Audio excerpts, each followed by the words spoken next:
Bienvenidos nuevamente a un video por este queridísimo creador de contenido principiante, si se le puede llamar así. Bienvenido, me presento, soy Dylan Schmuck y hoy vengo a hablarte un poco sobre El hombre en busca del sentido de Viktor Frankl. Y más allá de darte un resumen o algo de este libro tan peculiar, tan bonito y tan conmovedor que puede existir, hay libros que uno decide leer simplemente por curiosidad intelectual, o otras veces te lo recomiendan. Y justamente yo cuando empecé, que no llevo mucho, se los digo aquí de antemano, que no llevo mucho tiempo leyendo, y no por esto quiere decir que empecé tarde o empecé a tiempo, simplemente empecé a leer y no hace mucho, llevo posiblemente un año leyendo solamente, pero dentro de este transcurso de tiempo leyendo me topé con este libro, y más allá que fuera una reflexión muy humana de psicología y filosofía en cierto aspecto, personalmente fue un libro que me recomendaron cuando empecé a leer. Me dijeron: hey, deberías leerte este libro. Gracias de antemano, Jaime, por recomendarme este libro. Casualmente yo lo estaba leyendo en digital y un amigo me lo regaló de cumpleaños, así que nada, hermano Eduardo, te amo, I love you forever. Gracias por tener ese aprecio conmigo. La verdad que me gusta escuchar historias, siempre me ha encantado esto de leer la historia, y más allá de que este libro fue escrito después de un evento muy importante en la historia de la humanidad, que fue el Holocausto, y más allá de ser una historia basada en las problemáticas que enseñaron de ese problema, el autor Viktor Frankl verdaderamente quiso transmitir un tacto más, no tanto más humano, sino más psicológico. Bien, siempre pasaba desapercibido estos comportamientos humanos, ¿no? Por esa razón decidí, voy a leer el libro En busca del sentido, escrito por Viktor Frankl. Este libro aparece mayormente en el mainstream de los libros, como que es uno de los famosos por simplemente el hecho de que es muy importante. Es una lectura muy placentera, es muy fácil de leer. Considero de que más allá de la reputación, tiene una buena reputación porque verdaderamente sale de lo convencional y te atrapa. O sea, es un libro que tú empiezas a leer y tú quieres saber más. Y también porque yo conecté mucho con este libro, porque más allá de la vivencia que vivió esta persona, Viktor Frankl, pues me tomo el atrevimiento de decir de que viví cosas parecidas. Viktor Frankl era un médico formado en Viena, era más un psiquiatra que había comenzado a desarrollar una idea más allá de la sola psicología humana. Cuando fue deportado junto a miles de personas en el sistema de los campos de concentración, entró en cuestión de horas a todo esto, ¿no? Su identidad se desvaneció, porque cuando obviamente eres una persona encarcelada, ya dejas de ser médico, dejas de ser investigador, todo tu trabajo se puede ir deshecho, que fue en este caso lo de él. Recuerdo que en una lectura del libro te remarca una parte que él tenía unos papeles escritos por él mismo, que nada, no lo dejaron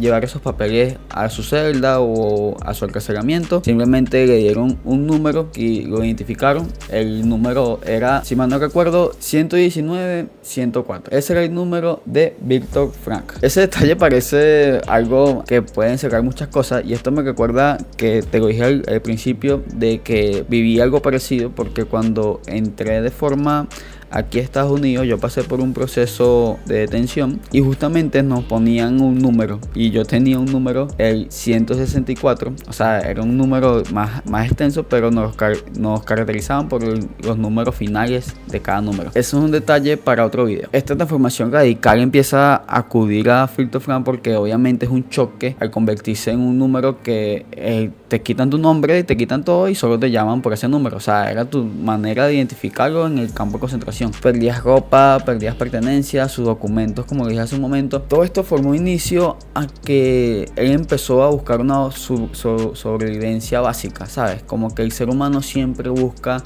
superar o hacer las cosas por sí mismo, ¿no? Y esa pérdida material de que te lleva a que pierdes todo es devastadora. Hay una parte del libro que yo lo remarco y le puse una notica, déjame se las leo en este momento, para cuando lo estén leyendo. En la página 57 de El Insulto, obviamente hacen un aspecto de cómo es la vivencia allí, y yo puse en una nota: ¿qué te mantiene vivo en esa situación? Y entonces, porque obviamente allí ya cae en cuenta que pierde su familia, pierde a su padre, pierde a su esposa, su madre, que todos murieron, y la incertidumbre en ese momento era que él no sabía que ya se habían desvanecido, o que ya no estaban, que su esposa fue fue asesinada en la cámara de gas y que lo único sobreviviente fue su hermana. Pero eso es un dato que no aparece en el libro, simplemente en su biografía, porque como les dije en un momento, este libro no cuenta totalmente la parte biográfica de su vida ahí, más cuenta más un aspecto más psiquiátrico del comportamiento humano que las personas vivían ahí. El hambre constante, el frío insoportable, que el agotamiento físico porque lo ponían a trabajar durante horas, forzando a hacer trenes o a hacer cualquier actividad física, mandaban justamente a los presos que estaban en condiciones físicas.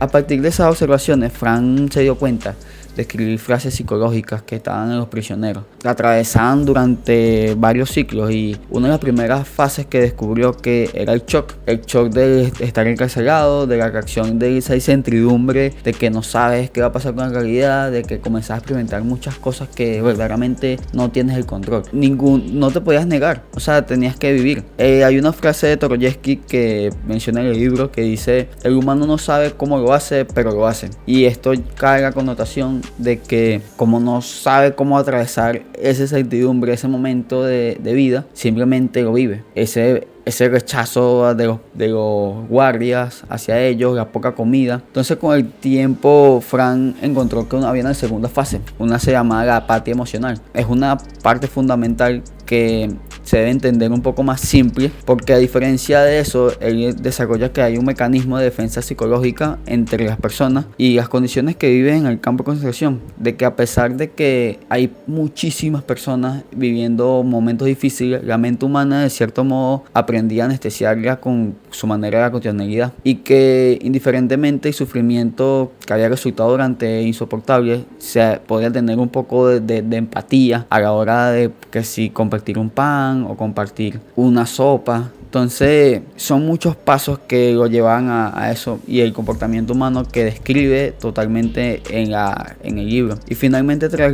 la liberación, se escucha una tercera fase caracterizada por una profunda despersonalización.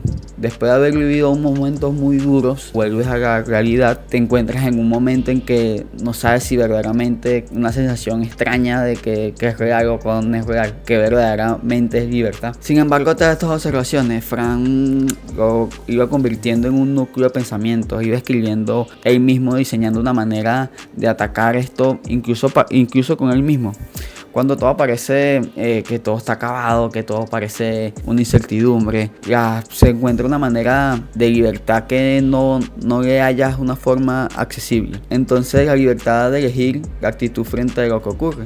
Entonces, aquí constituye una idea que es un fundamento de la escuela de psicología de Frank, desarrollada posteriormente, que se conoce como logoterapia. Que la logoterapia no se basa precisamente en una actividad psicológica, aunque bien sea fundamentada en la psicología, es una manera más sencilla de que implica algo más profundo en tu vida. Simplemente como considerar el sentido potencial, incluso en las circunstancias difíciles, incluso que puedes tomar una decisión de frente a lo que te está pasando. Para Frank, el problema no es que la vida parezca de significado, sino que más bien hay que percibirlo, hay que buscarlo. Entonces, por eso le leía la frase hace un momento en la página 57 del libro, de que ¿qué te mantiene vivo en esas circunstancias? ¿Qué te mantiene vivo en lo que estás viviendo ahora? ¿Qué te mantiene con energía o con ese propósito o esa necesidad de vivir? Porque bueno, eso sí, científicamente está comprobado de que tu cuerpo no quiere morir. Biológicamente no podemos morirnos nosotros mismos, o sea, sí, pero en ciertas circunstancias el cuerpo va a buscar sobrevivir. Hay un estudio basado en eso, no recuerdo la universidad que lo hizo o el científico, de que si tú te lanzas al agua e intentas ahogarte, el cuerpo va a buscar de salvarse. Indiferentemente en las condiciones mentales que estés, el cuerpo siempre va a buscar de sobrevivir. Sino más bien porque antes nosotros mismos debemos responder a nuestras acciones. O sea, esto me refiero a que a partir de esta perspectiva, Frank identifica 3 caminos fundamentales para vivir para encontrar este sentido de existencia, este sentido de pertenencia al mundo. El primero de ellos es relacionado al crear algo, realizar una obra o una tarea significante que para ti demuestre un significado permanente, o algo que te haga formar mediante muchos individuos, que te sientas importante frente a un proyecto que quieras realizar. Entonces, esta dirección otorga algo que es un camino, o sea, perteneces a un camino. Entonces, crear algo, crear desde la nada, de crear de que tu mente te otorga una dirección concreta, como que el camino. Y el segundo es uno que verdaderamente a mí me encanta, que es el amor que contiene no solamente el amor afectivo, el amor que le puedes dar a algo, sino que desde que tú empiezas a hacer algo,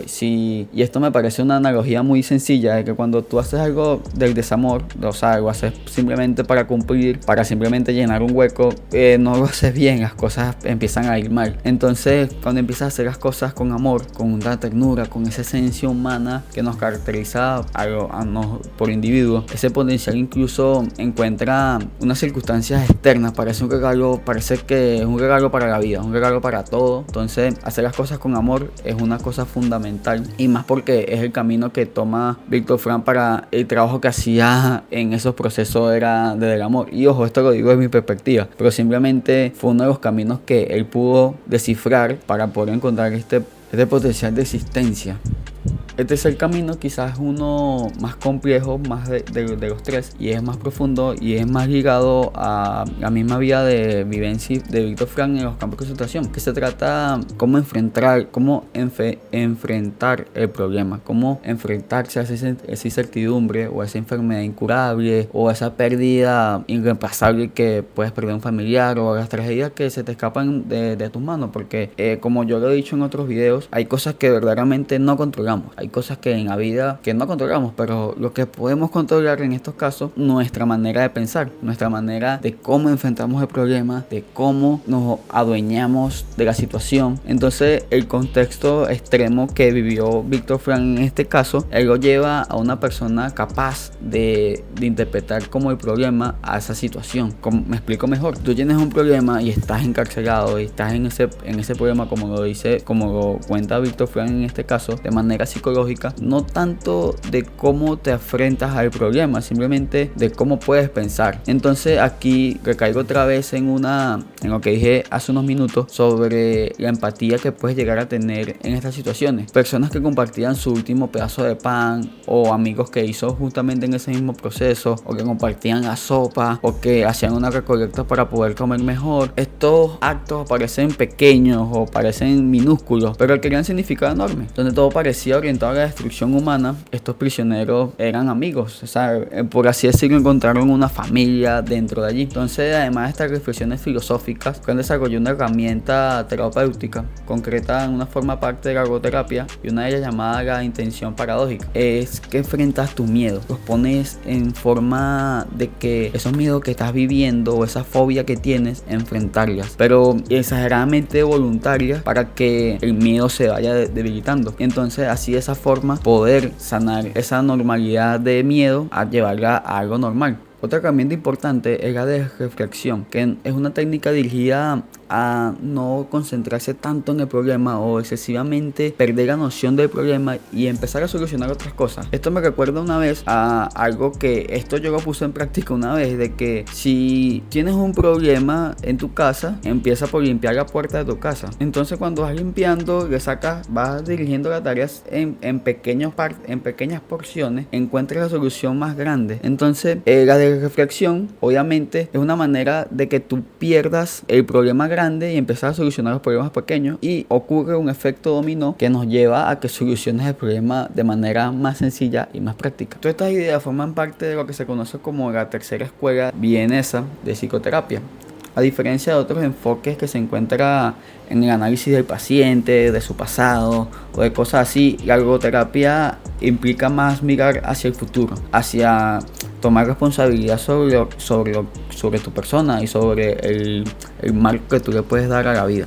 Entonces, el objetivo de la logoterapia obviamente consiste en ayudar a la persona a descubrir ese sentido de existencia, recordándole que la vida no nos exige, la vida solo no nos exige algo de una perfección, simplemente nos exige respuestas. Entonces esto es accionar, avanzar. O sea, no te puedes quedar parado, no te puedes quedar determinado hasta hincado en un hueco. Entonces, antes de terminar este pequeño resumen y esta pequeña bibliografía de Frankl, que verdaderamente no me quise extender, más bien te quise dar solo mi punto de vista sobre esto y contarte un poco sobre lo que me pareció la lectura. Y la verdad es que la lectura es una manera muy fluida de entender lo que el autor quiere decir, y ya entiendo por qué este libro es tan recomendado para las primeras lecturas, porque de verdad es un libro muy elocuente, de una manera que te explica de manera sencilla lo que él vivió, aunque de sencillo su vida no tiene nada. Me refiero a lo que vivió en esos momentos. Yo te invito a que lo leas, te tomes el tiempo por ti mismo, lo interpretes, lo leas a tu forma, a tu manera, y de que encuentres ahí algo que a lo mejor estás buscando, una respuesta que para ti a lo mejor puede ser la adecuada. Y claro, esta comunidad está totalmente abierta a que comentes, a que compartas este conocimiento, porque creo que de esto se trata. O sea, se trata de avanzar, se trata de innovar y de crear. Y todo esto desde el amor, desde la comprensión, desde la empatía. Entonces, si tienes algo que decirlo, te invito con esta pregunta, que la verdad, más que una pregunta, es como una reflexión. ¿Qué significa entonces para ti la vida? La vida, de verdad, imagínate que esta persona, con todo lo que vivió, con todo lo que atravesó, igual encontró sentido a su vida, innovó otra vez, nuevamente, después de perder tanto, después de perder todo, siguió la vida. Entonces, tú que estás seguramente sentado escuchando este video, o como lo quieras tomar, porque tu propósito de vida no lo haces. O sea, tienes la capacidad de hacerlo. Entonces te invito a que reflexiones sobre ti mismo, pienses que verdaderamente quieres hacer algo, que no solamente significa un propósito, simplemente porque si nuestras vidas no están en estas circunstancias, ¿por qué no tomar acción? Entonces te invito a que tomes acción, a que empieces y dejes de scrollear y empieces a crear. Así que nada, te quiero mucho, un abrazo y gracias por todo, gracias por escucharme. Empezamos en 1, 2, 3, acción.